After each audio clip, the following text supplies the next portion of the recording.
What's up, guys? Welcome to the Sports 2.0 show. Today we are talking about the REV Group Grand Prix in IndyCar. It doesn't get much better than that. But before we get into today's show, guys, make sure to subscribe to the Sports 2.0 network on YouTube. If you're not an IndyCar fan and you just like football and baseball and basketball, and for some reason you're watching the show right now, we have all that content for you guys, as well as a ton of racing content on there. So make sure you go check that out.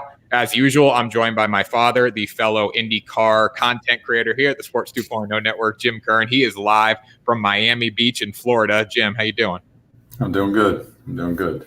Ready for the race tomorrow. What's Miami like right now? It's hot. 90 plus. That's got to be nice. It's hot here too in Connecticut. So hot and humid. You're not missing much. So let's get right into it today. I know you're busy. You're on vacation. You want to enjoy that. So let's talk about the Detroit Grand Prix last week. Just get our thoughts on that before we move into the REV Group Grand Prix this week. What'd you think of last week? Marcus Ericsson gets his first win in IndyCar on Saturday, and then Patto Award finishes up the weekend with a win on Sunday. What were your thoughts? No, they're both good. Both good races. Obviously, the Saturday race had kind of a horrific crash, which caused a long-term red flag, which spaced out people, restructured strategies, and so forth. But ultimately, I think the theme was red flags and restarts were really important. So, but Marcus Ericsson did a good job. It was his first win since I think he was in Formula 2. Back in 2000, and it was well over 10 years I think that he had a win. So it was exciting to see some new faces in there. Although he's driving for a good team under the Ganassi umbrella.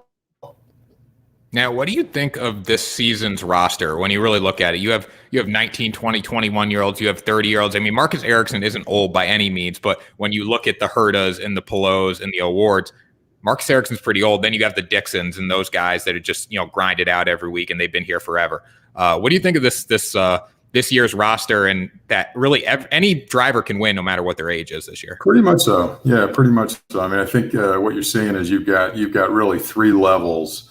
You've got the veterans that are probably in their mid 30s to early 40s. They're still running fast. They still have opportunities to win. A lot of them run good teams. Then you've got this mid group who, kind of people who've matriculated into IndyCar, either from Formula One or sports cars, and, are getting some legs. And then you got the young guns. You got a couple of young guns, and some of those young guns are aspiring to go to Formula One.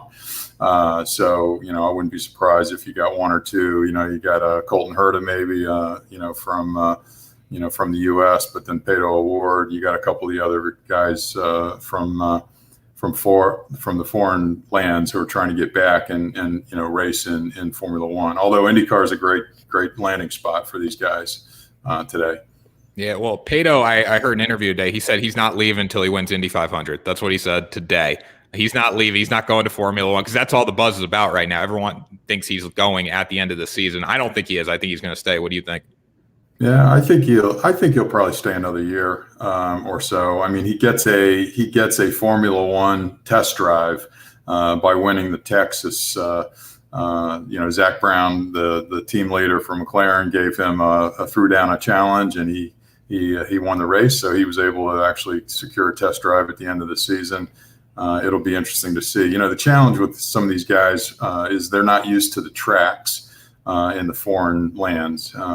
That's one of the things that I think holds people back when you're coming up through Formula 3 and Formula 2000 and Formula 2. You're riding on the same tracks as the guys that are running Formula 1, and that's a big deterrent because it takes a while to get used to the circuits that are over there. But you'll see one or two of these guys make it and will get a drive. The challenge is getting a good drive.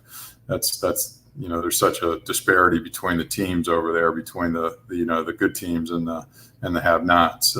Whereas in IndyCar, I think, kind of bringing it back here, you've got a number of teams, as you mentioned. Anybody can win on a given weekend. You've got a lot of strong teams, and it's not just the big three. You're seeing Aaron McLaren do well. You're seeing, Dale Coyne Racing do well. Ed Carpenter. You've got You've got a number of people. Meyer Shank, won the Indy 500. Jack Harvey qualified for this race tomorrow really strongly. So you've got a number of teams that actually can run up front and potentially win. Yeah, and I think the storyline of the weekend was the Felix Rosenqvist crash. Patto, teammate of him with Arrow McLaren, he texted him on Sunday morning and said, "I'm going to go out and win for you," and he did it on Sunday. What'd you see from Patto becoming the first two-time race winner of the season? Well, he's obviously strong. I mean, they had a great strategy. They were kind of hanging back. They were staying up with the front pack, and when that last restart happened, he just took off. Nobody could catch him. In fact, to a point where people were kind of questioning, did he have something extra in his tank to do? But overall, I think he is a very, very strong race driver.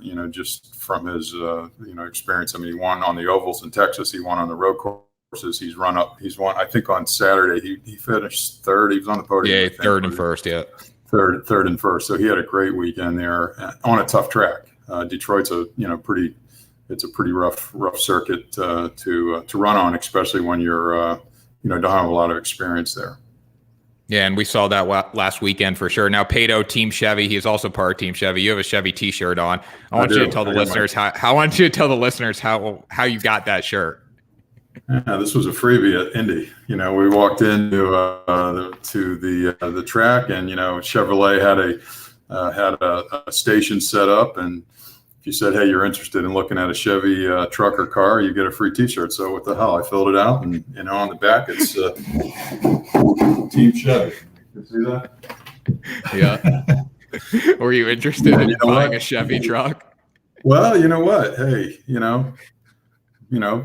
rest in peace. Pop's truck's a Chevy. We're driving that now. So, we bought that truck for him 15 years ago or 16 years ago, and it's still working. So, you know what? Who knows?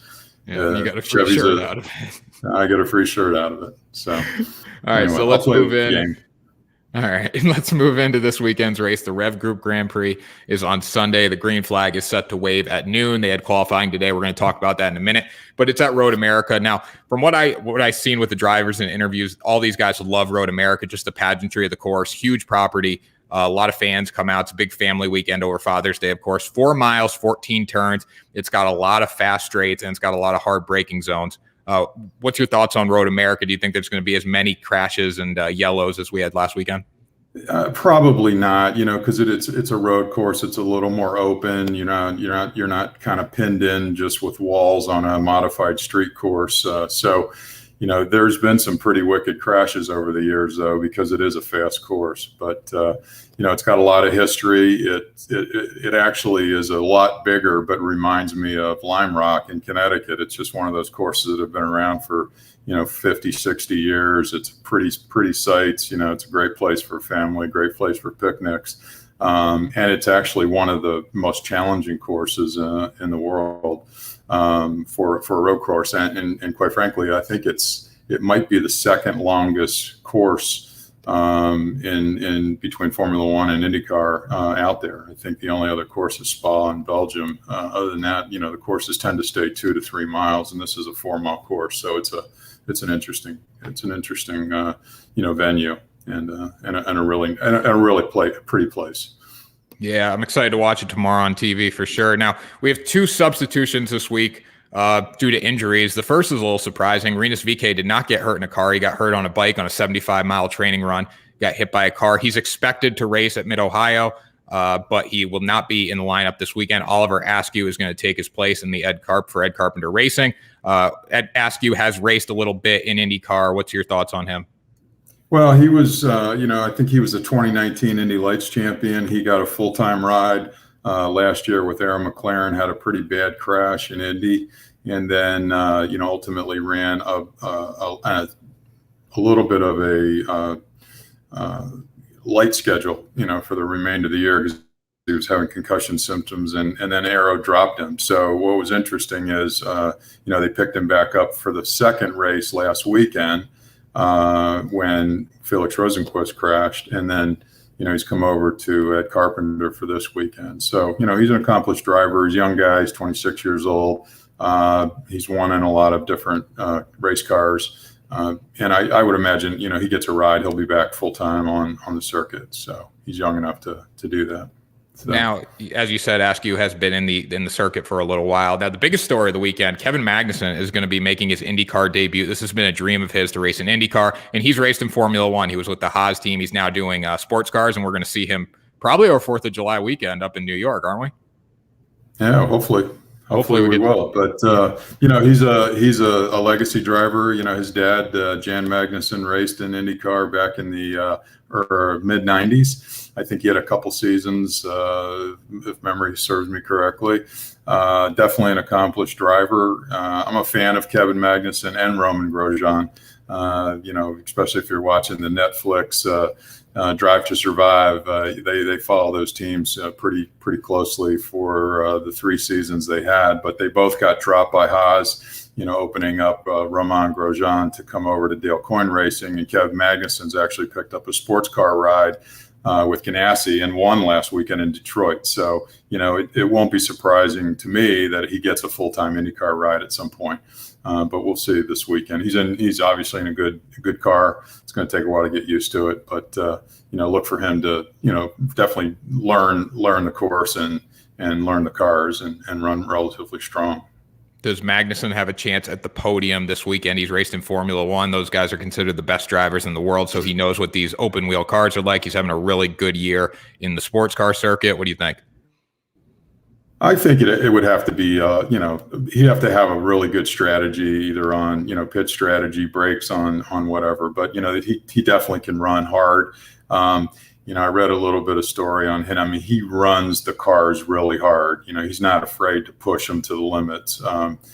So, I think the biggest thing is, as long as he doesn't get into trouble, he's got an opportunity to run up front. But it's pretty hard to come into to a ride, especially in a new track, in a new car, and be expected to be in the top 3. The flip side of that is Roman Grosjean has been strong. He was fastest in practice yesterday. I think he just missed out on the Fast 6 qualifying. Look for him to run relatively strong. He had a good race weekend, although his car caught on fire, and which was a little bit ironic and scary in Detroit. So he went to get the fire extinguisher, though. He wasn't going to wait for the support team. They had to kick him away from his car. He did. He was trying to protect his equipment. Can't blame him. Yeah. So I want to focus on Patto right now for a little bit. I was listening to IndyCar radio today, and I was listening to an interview with Patto, and he was saying now, there's 2 goals. We know this. It's Indy and it's the Series Championship. Patto was saying he almost has to pull back his aggression right now because he's not racing against everyone. There's people that are out of the point standings that can take as many risks as they want to win races, but Patto's racing against a select group of people. He is in first right now in the point standings.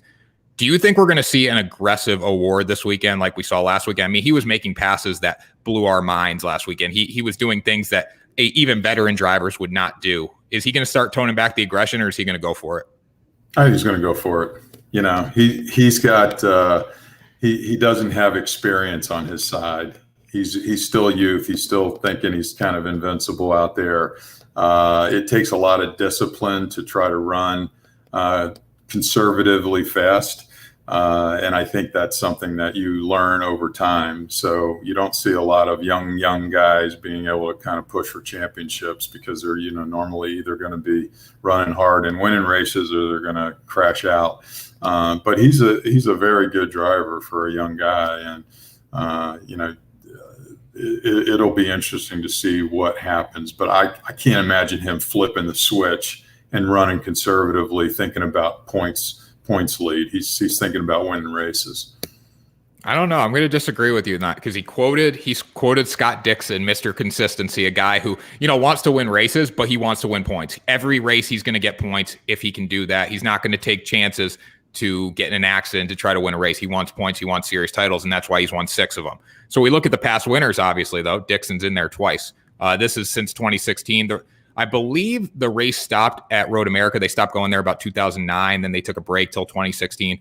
But there was a substantial break between the early 2000s and 2016. So you got Will Power winning in 2016, Scott Dixon in 2017, Joseph Newgarden in 2018, Alexander Rossi in 2019, and then Dixon winning again in 2020. I want to talk about Newgarden for a minute here. Newgarden he's got a case of finishing in runner-up third place this year. He cannot pull out a win in the final laps of races, and he seemed really discouraged in the post-race interview last weekend. Do you think he has a huge day on Sunday? I think he does. I really do. I'm a big fan of Joseph Newgarden. I was hoping he would win last weekend. He sat on the pole. I think he led 63 of the 65 laps for the race, and he was extremely irritated at the end. I mean, a lot of guys would be happy to be sitting in second place on the podium. He was like he lost the world championship last weekend because he ran so strong the whole time, and at the end he just didn't have the car. He was challenged on the tire selection that he had, and he had kind of had to live with it. But he had a hell of a drive to actually finish second because they were all over him. Even he could have easily come in fourth or fifth place, but it just shows how accomplished driver actually he is. The other thing I think about Newgarden in general, and you see Power up there too, is Penske has yet to win a race this year. I see you're sporting your Penske racing hat, so I think Penske comes through and has a win this weekend. That's my opinion. I am sporting Penske hat. I am sporting the Penske hat, but I don't think a Penske driver is going to win this weekend. We're going to talk about that in a minute, though. So let's look at the Fast Six. You got Newgarden, Herta, Harvey, Power, Palou, Pagenaud. You got a bunch of Penske guys in here. Is there a lot of pressure on Penske Racing to win this weekend? There is. There is definitely a lot of pressure. I mean, the captain didn't get the captain's name without winning races. So it's kind of unprecedented that they've gone into, halfway through the season without a win. They struggled at Indy. They had a pretty good weekend last weekend, except Power, was a little bit challenged. But overall, I think they're as a team, they're yearning for a win. I mean, they need to get a win to keep their momentum going and so forth. Because I don't know if you saw the headlines last week, but they're talking about the big three aren't the big three anymore. It's actually the big McLaren, four. yeah. Mm-hmm. McLaren actually has kind of come into that thing. And for the most part, for a long time, it was Ganassi versus Penske, and then Andretti worked his way in there. Andretti struggled, I think, overall. They've had a pretty disappointing season if you look at the number of cars they've had in there. But Penske surely needs this weekend to win, and they got 3 cars in the top 6 starting to race, so it's a good that's a good sign. So yeah. Now we have a bunch of people watching right now. If you guys have been watching the past few weeks, we know I'm an Andretti guy. There's one Andretti driver that I love a lot, but let's talk about another one, Alexander Rossi, 2019 champion. He has been very quiet this year. What do you think his problem's been? I don't know. I really don't know. I mean, I think if anything, it's probably equipment. The only consistently strong runner in Andretti equipment is actually Colton Herta. He had a strong run in Indy, especially in qualifying. He won a race this year. The rest of the team, whether it be Rossi, Ryan Hunter-Reay, James Hinchcliffe, they have struggled. So I really don't know what to say about Alexander Rossi. He's Indy 500 champion. He's won a lot of races over the years, but he has struggled there. Now, out of the Fast Six, who is the most surprising to see? What driver's most surprising to be in the Fast Six to you?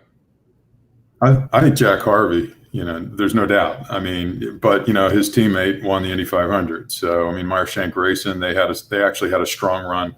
Last weekend, they were pretty strong overall. But I think having him up in that same class with Ganassi, Penske, and Andretti is pretty impressive for a lower budget team.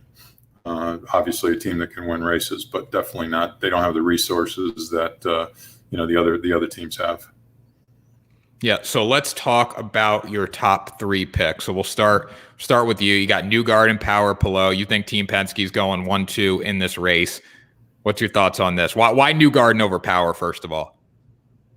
I think he's stronger. I think he's a better driver. I mean, power is kind of more of the tail end of his career. Newgarden is kind of in the middle of his career. Power can surely still win. I mean, he's won 40 IndyCar races. I mean, he's out there to do that. But I think Newgarden really won. And I see him qualifying strongly. He was, running fast, and then he's got the ability to win races. I think last week he felt like one got away from him. So, and he's got, I think, the mindset and mentality to do what he needs to do to win races. So that's why I'm picking Newgarden over Power. And I like Alex Palou a lot. I mean, I'm a big fan of his. I mean, Indy 500 got me on his side. I really, it's kind of amazing that a kid, and I'm saying a kid, 21-year-old can just, stick it and run strong. So, and I like him. Now, do you think Newgarden cares about points, or he wants a race win? Because he's doing well in point standings. He is doing very well. I mean, he moved up. I mean, with his second place finish, I think he moved up 3 slots. He's in third. Fifth. Third. I think he's top 5.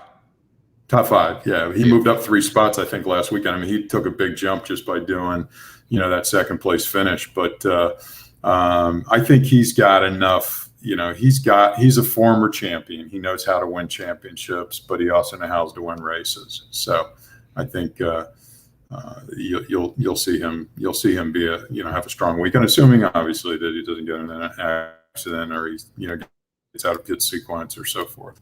But to win, to lead 63 out of 65 laps and not win, you got to be kicking yourself.